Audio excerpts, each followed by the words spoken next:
¿Qué onda, gente? Bienvenidos de nuevo a www.spsp. Aviso de guerra rápido. Estamos en una misión ultra secreta para llegar a los 500 suscriptores. Estás viendo un contenido que no para de crecer. Para no quedarte fuera de esta historia y asegurar tu puesto, dale al botón de suscribirse ahora mismo y danos ese empujón final para alcanzar la meta. Listo. Misión dada es misión cumplida. Vamos con el tema de hoy. ¿Cómo fue el duelo mortal entre francotiradores soviéticos y nazis bajo temperaturas de 35 °C? A darle. El verano de 1942 ardía sobre las estepas rusas, un calor sofocante que cocinaba la tierra y a los hombres. Un sol implacable golpeaba las carcasas metálicas de los tanques Panzer, los cascos de acero de los soldados alemanes y las bayonetas relucientes que apuntaban hacia el este. No era solo calor, era la fiebre de una ambición desenfrenada, la llama inextinguible de una Blitzkrieg que parecía invencible, el rugido distante de la artillería alemana, antes un presagio de victoria, ahora resonaba como un trueno que prometía la aniquilación. Miles de hombres, máquinas y una fe ciega en el Führer avanzaban, barriendo todo a su paso. La Wehrmacht, la máquina de guerra más temida de la historia, marchaba sin descanso, sus motores diésel resoplando y levantando nubes de polvo rojizo que teñían el horizonte. El olor a pólvora, sudor y metal caliente flotaba en el aire, un perfume de la muerte que se extendía por kilómetros. Cada kilómetro conquistado era un brindis a la superioridad aria, un paso hacia el corazón de la Unión Soviética. La arrogancia era palpable, la confianza inquebrantable. Stalingrado, un nombre que resonaba con la fuerza de un martillo, un símbolo de la resistencia comunista, el último bastión en el Volga antes de que los campos petroleros del Cáucaso estuvieran a su alcance. Para Adolf Hitler, la ciudad no era solo un objetivo estratégico, era una afrenta personal, un insulto a su visión de una Europa dominada. Stalingrad. La simple existencia del nombre era una provocación. Tomarla significaba no solo cortar suministros vitales y estrangular la economía soviética, sino también aplastar el espíritu del enemigo, humillar a su líder y allanar el camino hacia la victoria final en el este. Los soldados del Sexto Ejército Alemán, comandados por el general Friedrich Paulus, saboreaban la victoria. Habían barrido Polonia, Francia y gran parte de Rusia occidental. La campaña de verano de 1942, la Operación Azul, prometía ser la coronación de todos sus esfuerzos. El Volga estaba a la vista, y con él la promesa de un invierno en casa, lejos del frío brutal que ya habían probado. Eran la punta de lanza, la élite, los elegidos para asestar el golpe fatal. La certeza de que nada podía detenerlos era absoluta, grabada en cada paso firme, en cada mirada decidida bajo el sol abrasador. Pero lo que no sabían es que aquella ciudad, con sus fábricas de tractores y casas de obreros, con sus callejones laberínticos y edificios de ladrillo rojo, se transformaría en un infierno en la tierra. Un infierno que no sería solo de fuego y acero, sino de hambre, frío y una lucha desesperada por cada metro cuadrado. Un infierno donde el honor y la humanidad serían puestos a prueba hasta el límite de la cordura. Stalingrado era más que una ciudad. Era un portal a la más brutal de las batallas, un abismo de sufrimiento que se tragaría a cientos de miles. Prepárense para presenciar la epopeya de Stalingrado, donde la ambición chocó con la resiliencia y el invierno se convirtió en un enemigo tan mortal como las balas. Suscríbete ahora y únete a nuestra legión de historiadores para revivir el pasado brutal de Stalingrado, donde el destino del mundo se forjó bajo fuego y hielo. El avance alemán sobre Stalingrado fue, al principio, una sinfonía de destrucción. En agosto de 1942, la Luftwaffe machacó la ciudad con una furia inimaginable. Bombarderos Stukas se zambullían desde el cielo azul, sus motores rugiendo como bestias y sus sirenas de trompetas de Jericó aullando, un sonido que helaba la sangre y desintegraba la esperanza. Las bombas caían como lluvia de acero y fuego, transformando edificios en pilas de escombros, calles en cráteres humeantes y vidas en cenizas. El olor a hormigón quemado y carne chamuscada impregnaba el aire, una niebla densa que oscurecía el sol y anunciaba la llegada del infierno. Los tanques Panzer, las puntas de lanza de la Wehrmacht, avanzaban sobre el polvo y los escombros, sus cañones disparando sin cesar. Soldados alemanes, endurecidos por años de victorias, entraban en la ciudad con la confianza de conquistadores. Esperaban una resistencia breve, un último suspiro de los soviéticos antes de que Stalingrado cayera como un dominó. La infantería les seguía de cerca, barriendo los focos de resistencia, sus ametralladoras MG-34 escupiendo fuego y plomo, un sonido continuo que se mezclaba con los gritos de los heridos y el colapso de las estructuras. Era la Blitzkrieg en su forma más brutal, una máquina de guerra imparable. El 23 de agosto, los alemanes alcanzaron el río Volga al norte de la ciudad. El Volga, la vía vital de suministros, estaba cortado. La victoria parecía inminente, al alcance de la mano. Los comandantes alemanes, desde lo alto de sus puestos de observación, veían la ciudad en llamas, un espectáculo grandioso de poder y destrucción.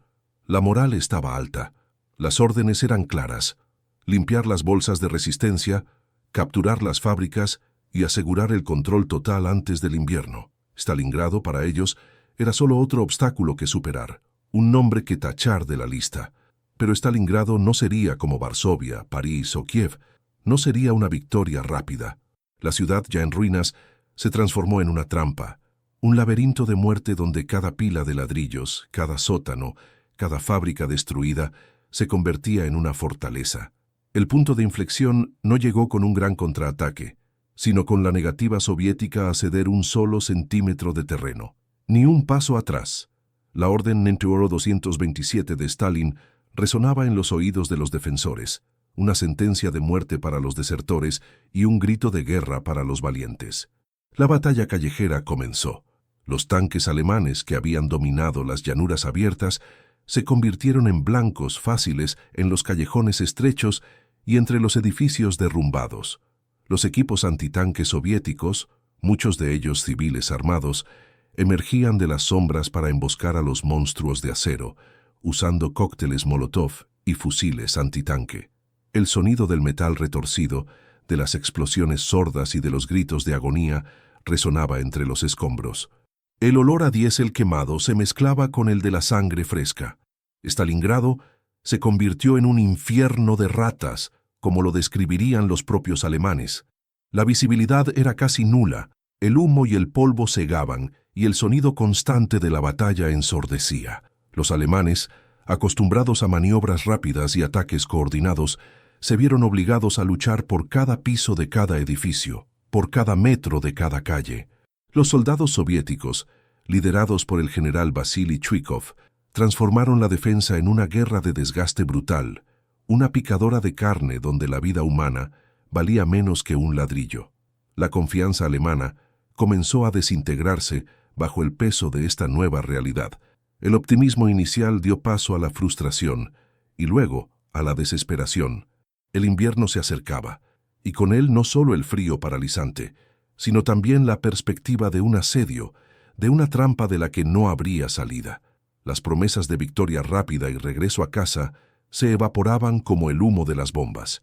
Stalingrado no era una ciudad que conquistar, era una bestia hambrienta que devoraba hombres y máquinas, transformando la gloria en agonía. Lo que iba a ser una corona de laureles se convertía en una pesadilla congelada. El infierno de ratas no era una metáfora, era la cruda realidad de Stalingrado. Cada calle, cada pila de escombros, cada sótano inundado de agua y sangre se transformó en un campo de batalla propio. La visibilidad era mínima, el humo de las explosiones y el polvo de hormigón formaban una niebla perpetua que asfixiaba los pulmones y cegaba los ojos. El olor a muerte era omnipresente: pólvora quemada, diésel, sangre coagulada, orina y heces, mezclados con el olor metálico de la destrucción y el aliento gélido del Volga. Los combates se libraban a metros de distancia, a veces a centímetros. Dentro de las fábricas, como la gigantesca fábrica de tractores Dzerzhinsky o la fábrica roja de Octubre, los pasillos resonaban con el sonido de fusiles disparando ráfagas cortas, granadas explotando en espacios confinados y el choque brutal de bayonetas y palas de trinchera. Soldados alemanes, Antes acostumbrados a rápidos avances en campo abierto, ahora se arrastraban por túneles y galerías, cazando y siendo cazados. La disciplina prusiana dejaba paso a un instinto animal de supervivencia. Del otro lado, los defensores soviéticos, muchos de ellos reclutas recién llegados, algunos aún adolescentes, otros veteranos endurecidos, transformaban la ciudad en una fortaleza viva. Conocían cada callejón, cada escondite.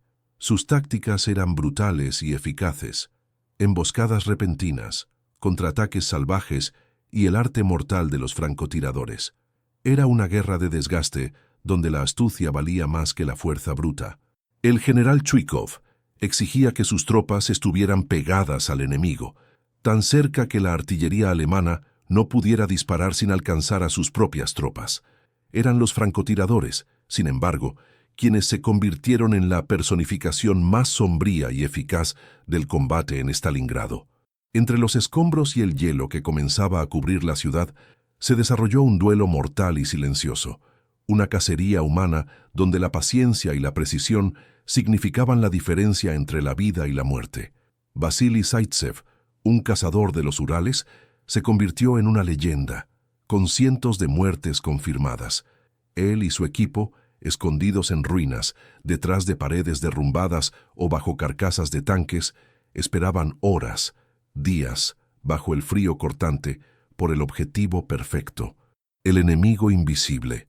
Para los alemanes, cada ventana oscura, cada sombra, podría esconder un francotirador soviético. El miedo era constante, un movimiento en falso, una cabeza expuesta por un segundo, y el chasquido seco de un rifle Mosin Nagant era lo último que se oía. El duelo entre Zaitsev y el mayor Königs, un legendario francotirador alemán enviado para cazarlo, se convirtió en un mito dentro de la propia batalla, un microcosmos de la lucha mayor. Dos hombres, dos ideologías, cazándose mutuamente en el infierno congelado. El hambre comenzó a morder. Para los civiles atrapados en la ciudad, la vida era un infierno aún más cruel. Mujeres y niños, escondidos en sótanos húmedos y oscuros, oían el rugido constante de la batalla en el exterior. El frío se intensificaba cada día que pasaba, y el invierno ruso, el general invierno que ya había derrotado a Napoleón, comenzaba a cerrar su abrazo mortal. El agua era escasa, la comida, un espejismo. Las ratas, antes despreciadas, se convirtieron en una fuente de proteína desesperada. El miedo no era solo a las balas y las bombas, sino a sucumbir al frío, a la enfermedad, a la inanición.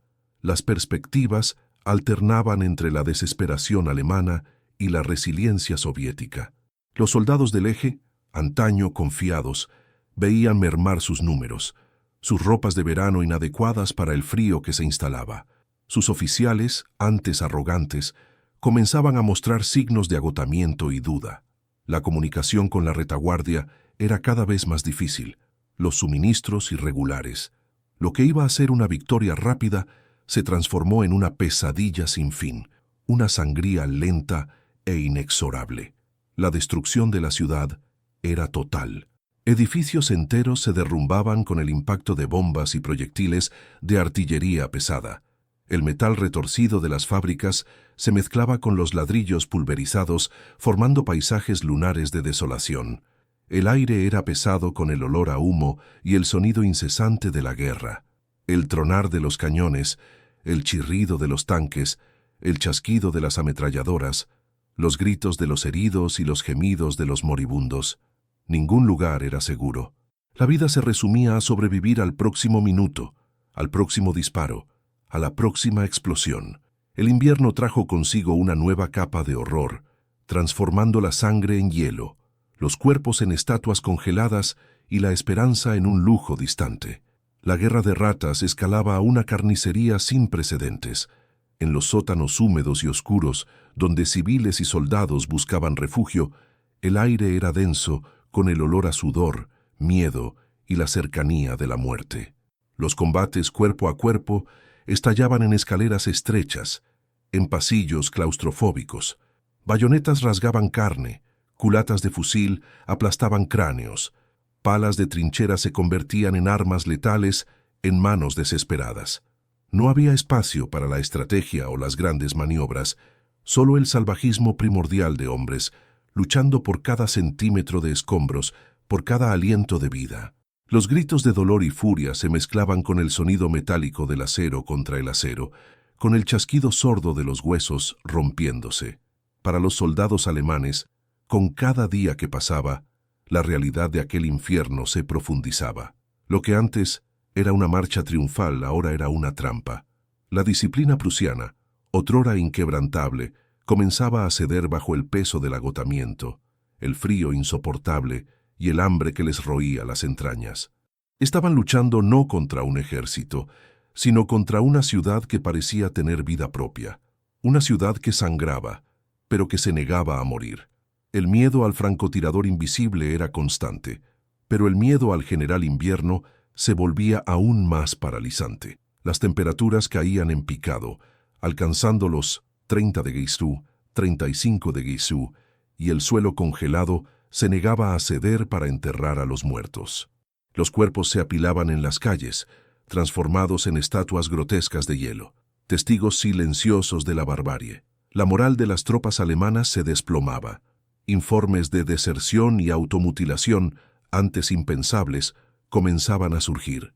Los hombres soñaban con el pan, con el calor, con cualquier cosa que no fuera el crujir constante de los dientes por el frío y el aullido del viento cortante que penetraba hasta el alma.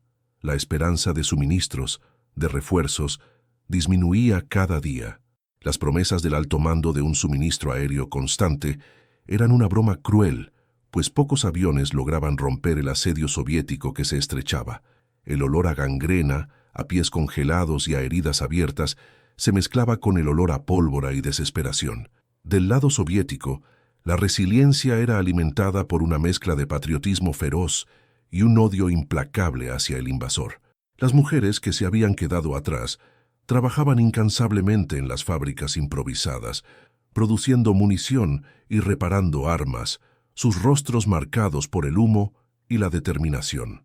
Niños, a pesar del horror, ayudaban a cargar suministros y a cuidar de los heridos, sus ojos testigos de un mundo que nunca deberían haber conocido. Para ellos, Stalingrado no era solo una ciudad, era la madre patria, y su defensa era una cuestión de vida o muerte para toda la nación. La furia soviética era palpable. La Orden Entero 227, ni un paso atrás, no era solo una amenaza, sino un grito de guerra que galvanizaba a los defensores. Batallones de choque, formados por condenados y desertores, eran lanzados en ataques suicidas, a menudo sin armas, para obligar a los alemanes a gastar munición o para que pudieran tomar las armas de los camaradas caídos. Era una táctica brutal, pero eficaz, que transformaba cada ruina en un campo de batalla donde la vida era barata y la muerte una constante. El Volga, que antes servía como una vía de suministro precaria, ahora se transformaba en una barrera de hielo infranqueable para muchos, mientras que los barcos que intentaban cruzar eran blancos fáciles para la artillería alemana. Mientras la batalla urbana se arrastraba, consumiendo vidas y esperanzas, las fuerzas soviéticas, bajo el mando del general Georgi Chukov y el general Alexander Vasilevsky, preparaban un golpe devastador. Lejos de los ojos de la Wehrmacht, se acumulaban tropas y equipos en secreto, formando dos pinzas gigantescas para envolver al sexto ejército alemán.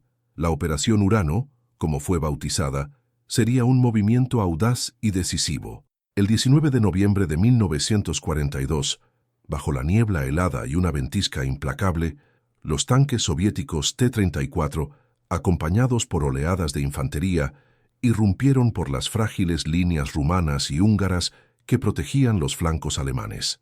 El rugido de los motores y el tronar de la artillería soviética sonaban como un veredicto final, un presagio del cerco que estaba por venir. La trampa se estaba cerrando. La Operación Urano, desencadenada el 19 de noviembre de 1942, no fue solo un ataque, fue un golpe de gracia. En cuestión de días, las frágiles defensas rumanas y húngaras, posicionadas en los flancos del sexto ejército alemán, se derrumbaron bajo el peso abrumador de las divisiones soviéticas. El rugido de los motores T-34 y los gritos de guerra de la infantería roja resonaban a través de la ventisca, un presagio de desgracia. El 23 de noviembre, la punta de lanza soviética se encontró en Kalach, a 100 kilómetros al oeste de Stalingrado, cerrando la pinza. Más de 250.000 hombres del eje, alemanes, rumanos, italianos y croatas, estaban atrapados. El Kessel, la caldera, se había formado. Una trampa mortal se había cerrado. El shock fue abrumador. Para los soldados alemanes que luchaban por cada metro cuadrado en Stalingrado, la noticia del cerco llegó como un trueno en cielo azul.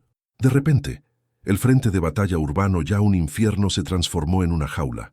La euforia inicial de una victoria que parecía cercana dio paso a un pánico gélido. Las líneas de suministro fueron cortadas, las rutas de retirada bloqueadas. Lo que era una ofensiva implacable, ahora era una defensa desesperada dentro de una burbuja de hielo y muerte. El invierno ruso, que ya mordía con sus dientes afilados, ahora se convertía en un verdugo implacable, un aliado silencioso de los soviéticos.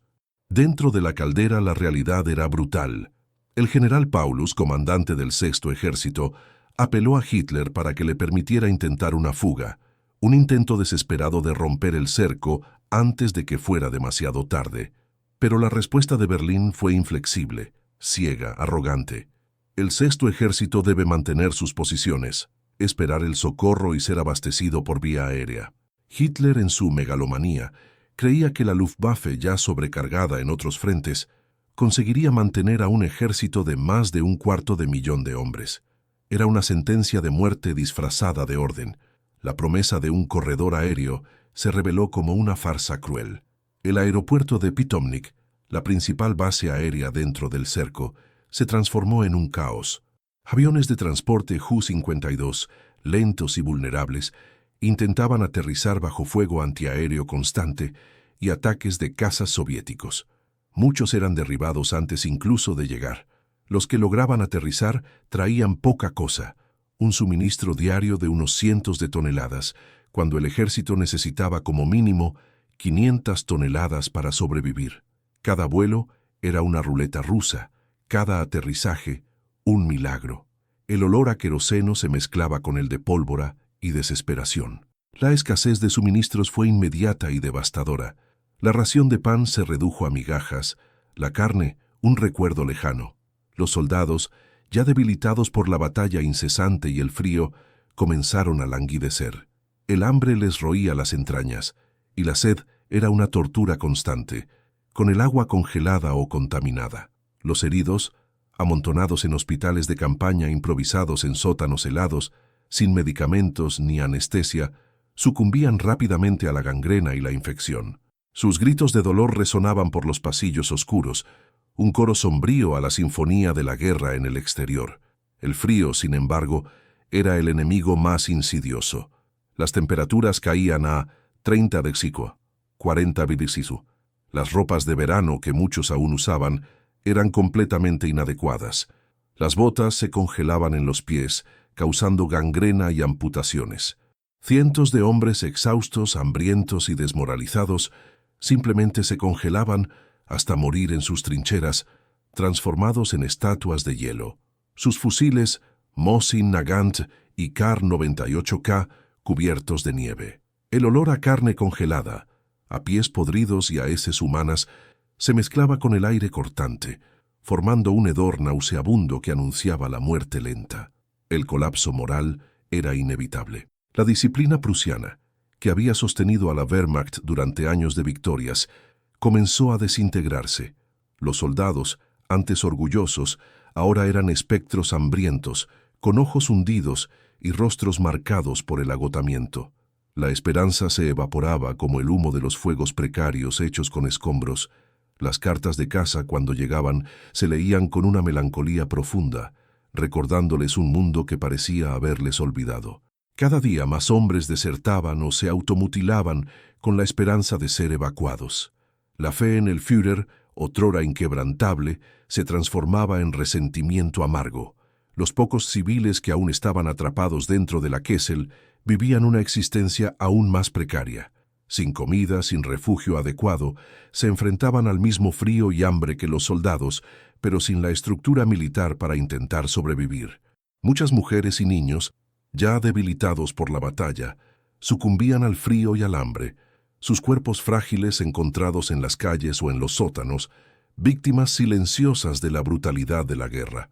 Stalingrado, dentro del cerco, era ahora un cementerio al aire libre, un abismo de sufrimiento donde la vida humana no valía nada, y la muerte era una constante, un alivio para muchos. La trampa estaba completa, y sus dientes comenzaban a crujir. Si te está gustando adentrarte en los detalles de esta batalla épica, y quieres que sigamos trayendo la historia con esta profundidad, deja tu like ahora, y suscríbete al canal para no perderte el trágico desenlace del Sexto Ejército. Pero la esperanza, por tenue que fuese, aún se aferraba a los corazones exhaustos dentro de la caldera.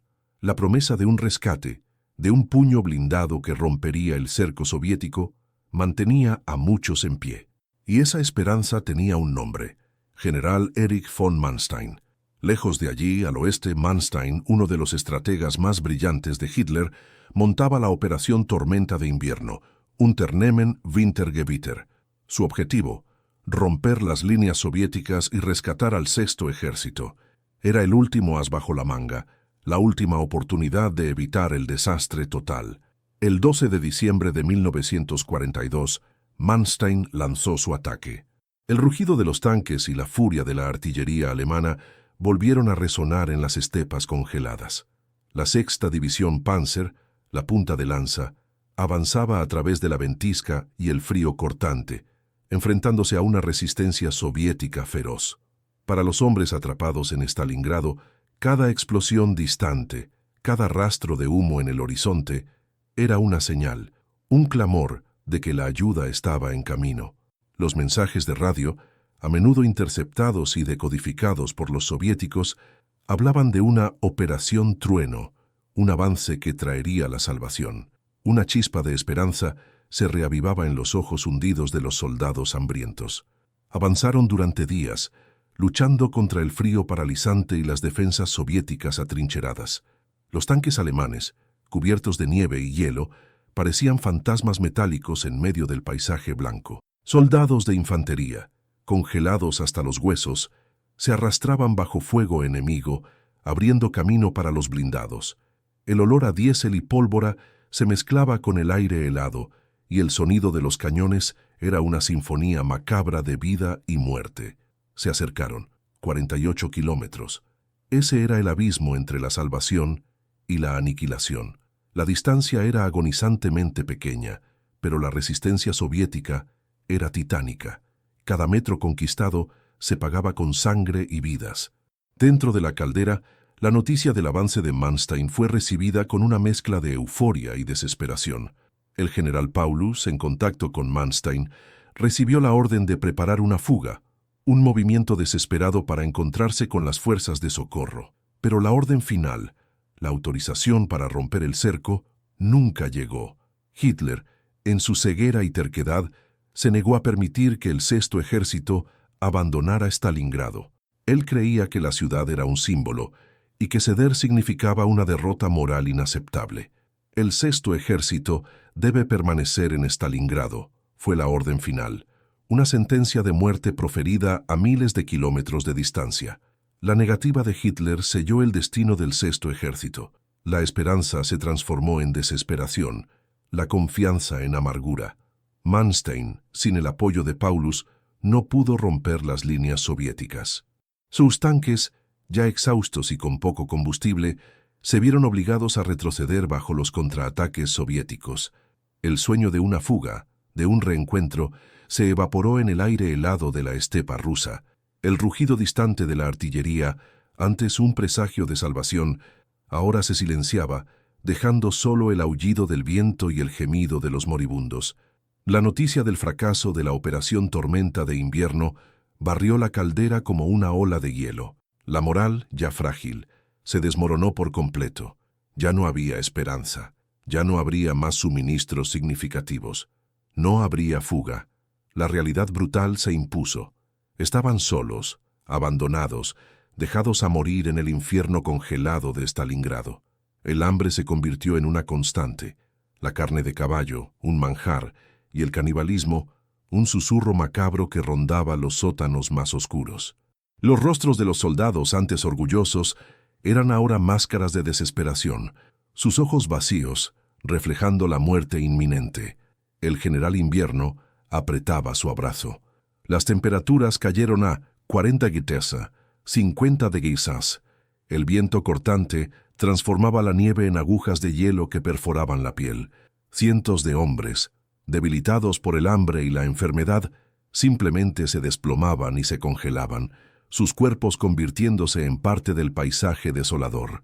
Las trincheras estaban repletas de cadáveres congelados, muchos de ellos con los ojos abiertos, fijos en el cielo gris, como si todavía esperaran un socorro que jamás vendría. El olor a muerte era abrumador, una mezcla de gangrena, de pies podridos y de la podredumbre dulce de la carne congelada. Stalingrado era ahora una tumba para un ejército entero, un monumento a la arrogancia y a la tragedia humana.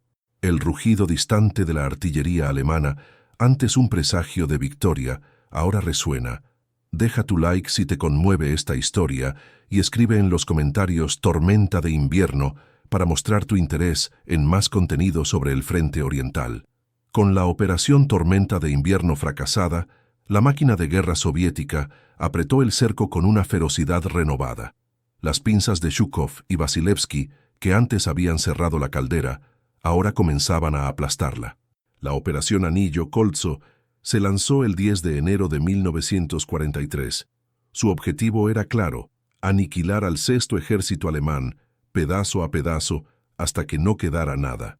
El tronar de los cañones soviéticos, antes una amenaza distante, ahora era una sinfonía constante de destrucción, resonando a través del paisaje congelado y de las ruinas de la ciudad.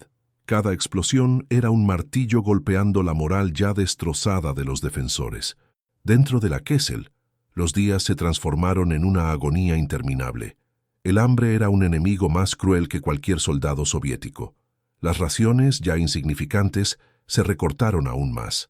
Los hombres comían cualquier cosa: cortezas de árboles, grasa de máquina, y los susurros macabros de canibalismo se volvían cada vez más fuertes y menos chocantes.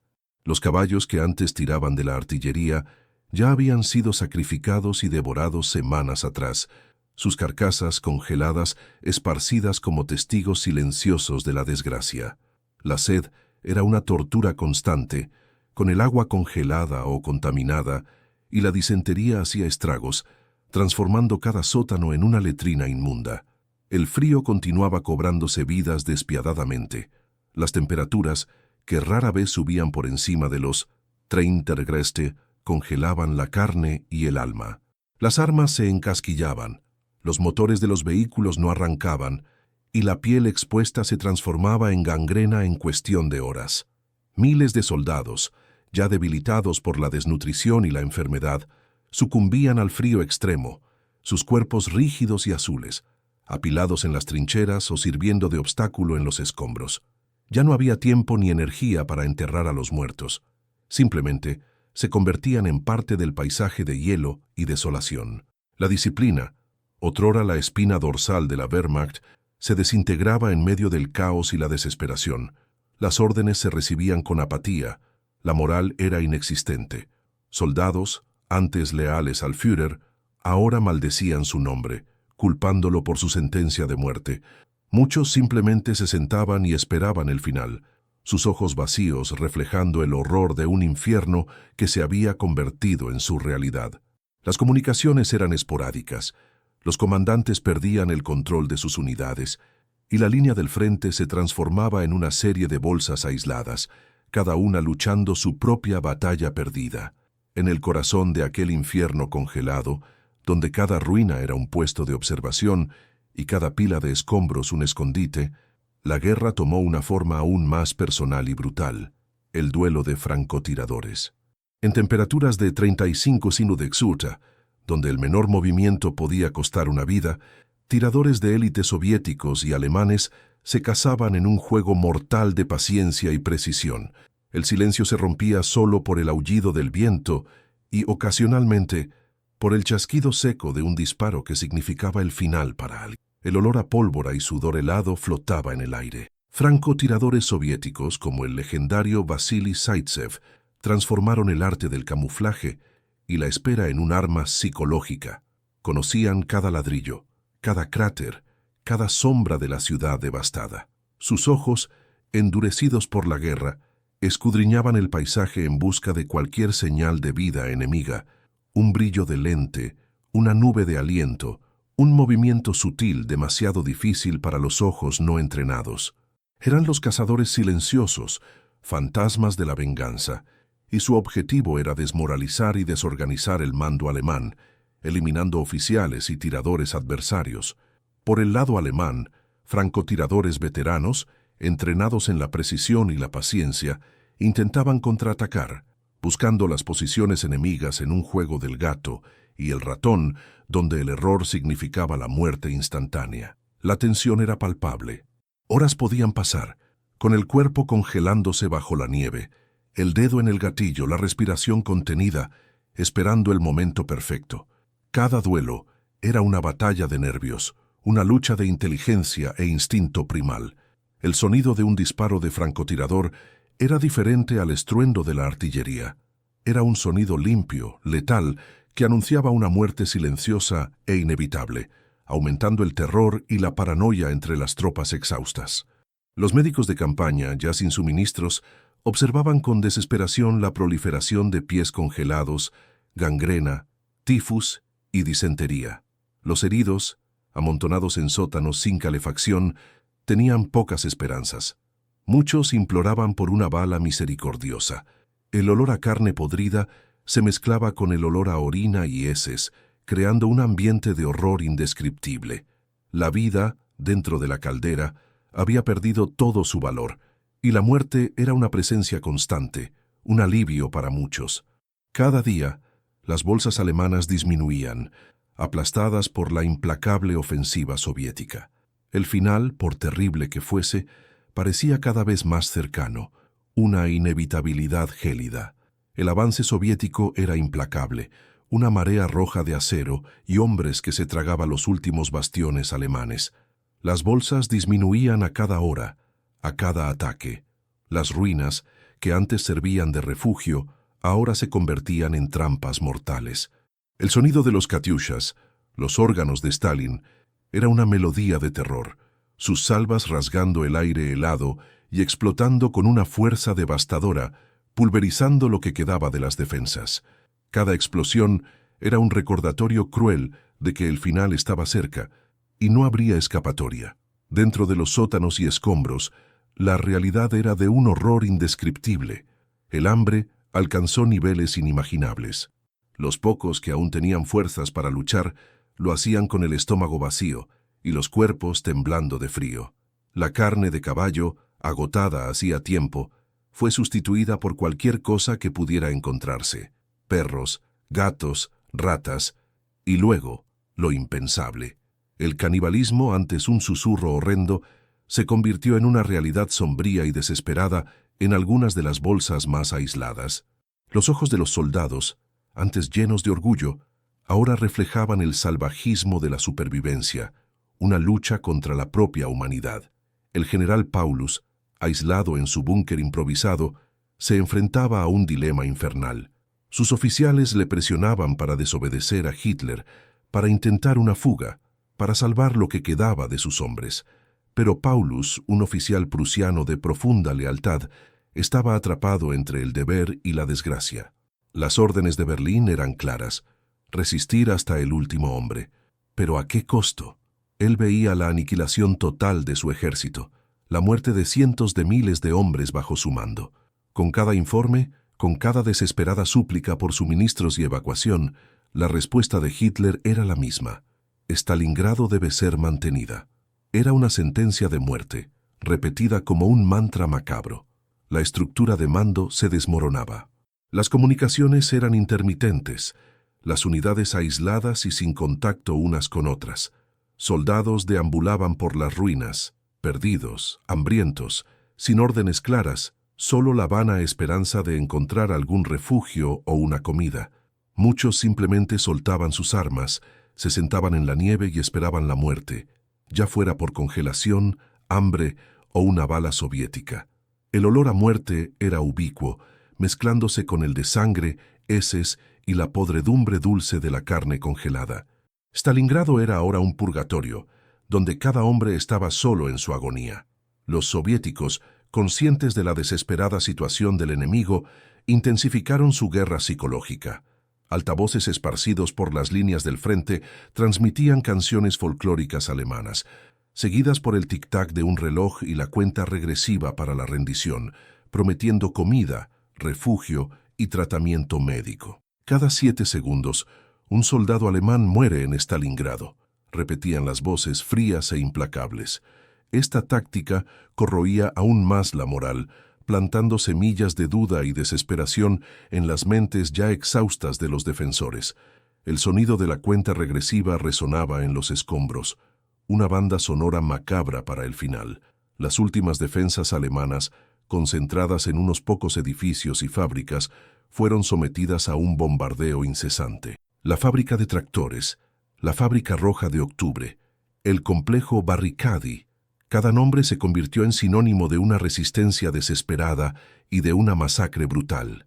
Los combates cuerpo a cuerpo estallaban en sótanos oscuros, en escaleras heladas, con bayonetas, palas y culatas de fusil. No había prisioneros en muchos de esos enfrentamientos finales, solo la furia ciega de la supervivencia y el ansia de matar o morir. La sangre manchaba la nieve y las paredes de ladrillo, un testimonio silencioso de la barbarie. El día 30 de enero de 1943 marcó un punto de inflexión sombrío. En el 10º aniversario del ascenso de Hitler al poder, el Führer, en un acto de desesperación y crueldad, ascendió a Paulus a mariscal de campo. Era un mensaje claro: ningún mariscal de campo alemán se había rendido jamás. La promoción no era un honor, sino una orden velada para que Paulus luchara hasta la muerte, quizás incluso para que se suicidara. Pero Paulus no era un hombre de sacrificios teatrales, era un hombre que veía morir a su ejército, y la gloria se había transformado en una farsa cruel. El honor militar daba paso a la cruda realidad de la aniquilación.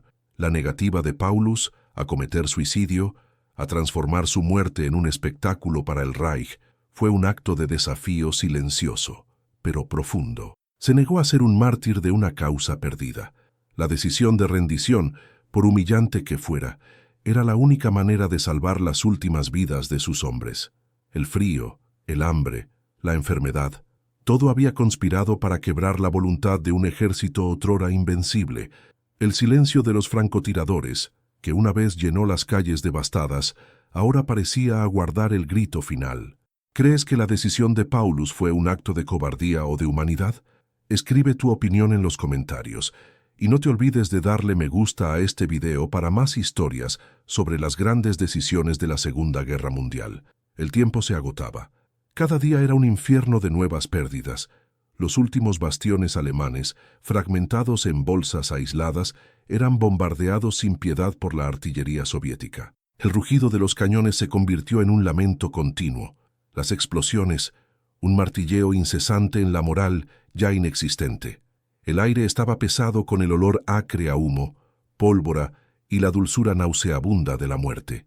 Las ruinas, antes refugio, ahora eran solo trampas mortales, derrumbándose bajo el impacto de las bombas, sepultando vivos a quienes allí se escondían.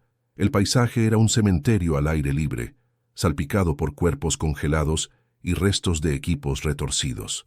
El día 31 de enero de 1943, el general Paulus, acorralado en el sótano de unos grandes almacenes destruidos, la GUM, envió su último mensaje a Hitler. El Sexto Ejército, fiel a su juramento, cumplió con su deber hasta el final. Era un adiós disfrazado, una formalidad para un líder que había abandonado a sus hombres.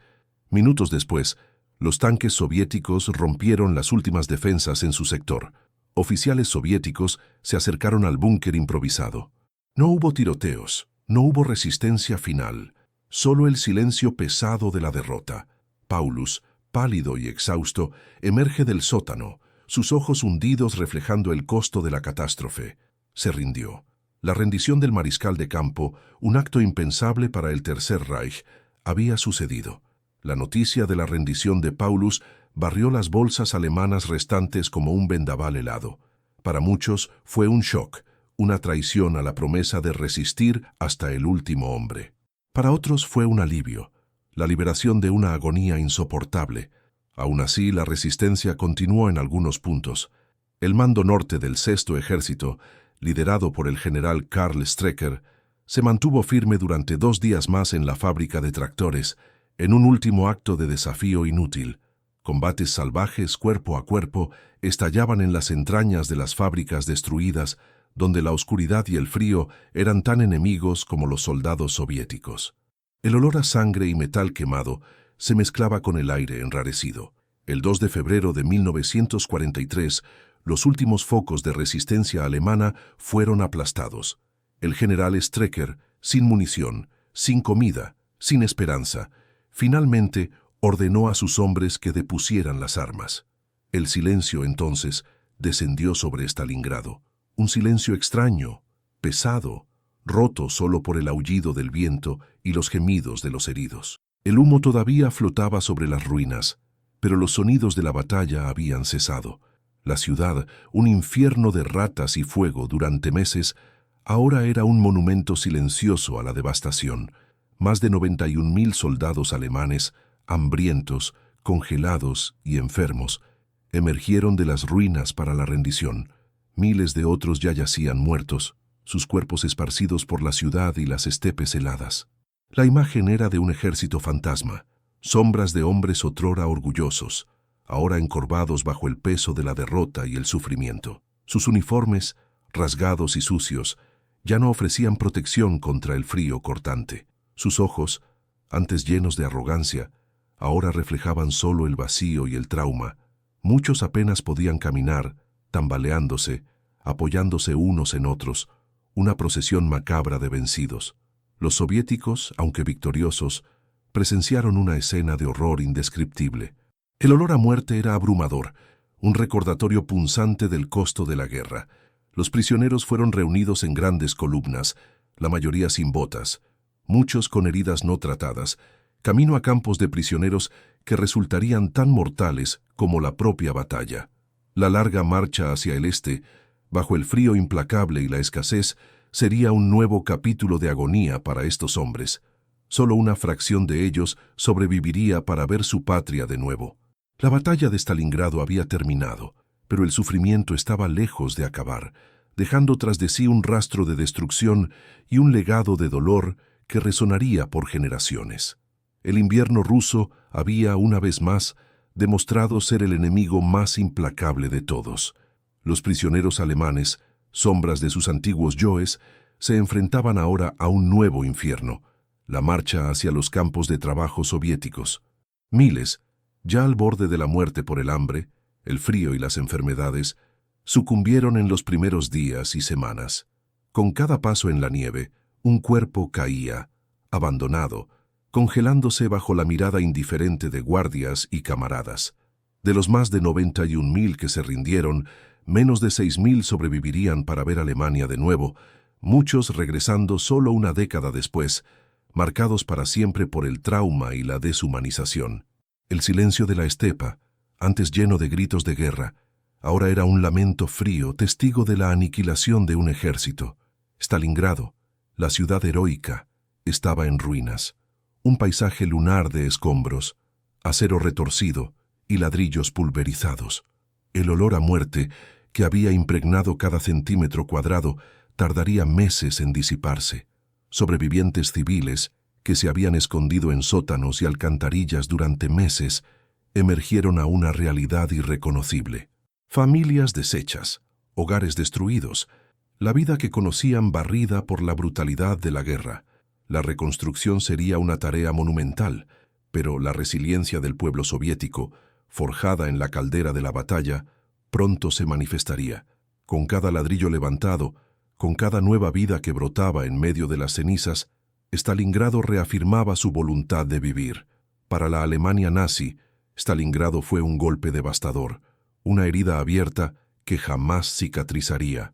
La derrota del Sexto Ejército, la aniquilación de una fuerza de élite, quebró la moral de la Wehrmacht y sacudió la confianza del pueblo alemán en su Führer.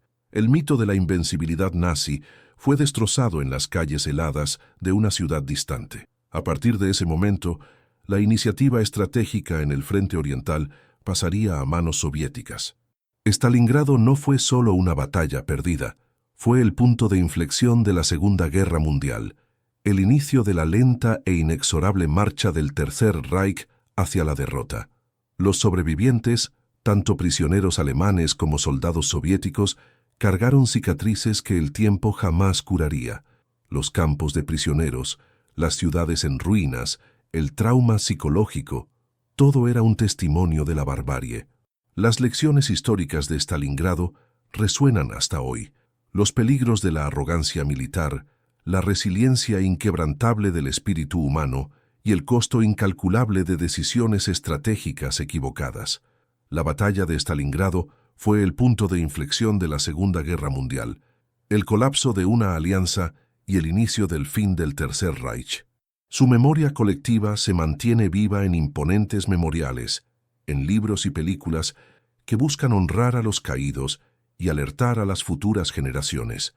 Las cicatrices permanecen en la tierra y en el alma del pueblo, un grito silencioso contra el horror de la guerra. Stalingrado no es solo una batalla, es una epopeya de sufrimiento y coraje, un símbolo de la capacidad humana de resistir al infierno. Cada ruina, cada fusil congelado, cada vida perdida es un grito contra la guerra, un recordatorio eterno del precio de la insania y de la fuerza del espíritu. El silencio de los francotiradores, que una vez llenó las calles devastadas, ahora nos invita a la reflexión. Likea, comparte y suscríbete para más historias épicas de la historia. ¿Qué batalla quieres ver a continuación? Deja tu comentario y únete a nuestro viaje por el pasado.